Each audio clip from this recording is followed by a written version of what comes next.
BD news অ্যালার্টের আরও একটি সংবাদ সংযোগে আপনাদেরকে স্বাগতম।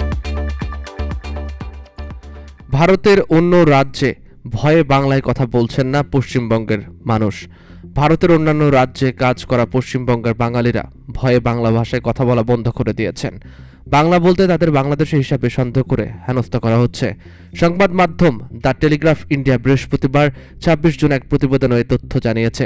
পশ্চিমবঙ্গের উত্তর দিনাজপুরের বাসিন্দা মোজাহের শেখ সংবাদ মাধ্যমটিকে জানিয়েছেন, উত্তর দিনাজপুরের বিভিন্ন গ্রামের প্রায় ২৫০ জন মানুষ রাজস্থানে কাজ করেন। শুধুমাত্র বাংলা ভাষায় কথা বলার পর তাদের সবাইকে পুলিশ ৯ ঘন্টা আটকে রেখেছিল। এরপর থেকে তারা বাংলা ভাষায় কথা বলা বন্ধ করে দিয়েছেন। বাংলার বদলে হিন্দিতে কথা বলছেন তারা।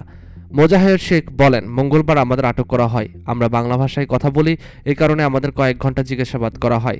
এখন থেকে আমরা নিজেদের মধ্যে হিন্দিতে কথা বলছি, বিশেষ করে আমরা যেখানে কাজ করি, যেন মানুষ বুঝতে পারে আমরা বাংলাদেশি নই, ভারতীয়। তিনি জানিয়েছেন, গত মঙ্গলবার অন্য দিনের মতো তারা তাদের কাজে যান।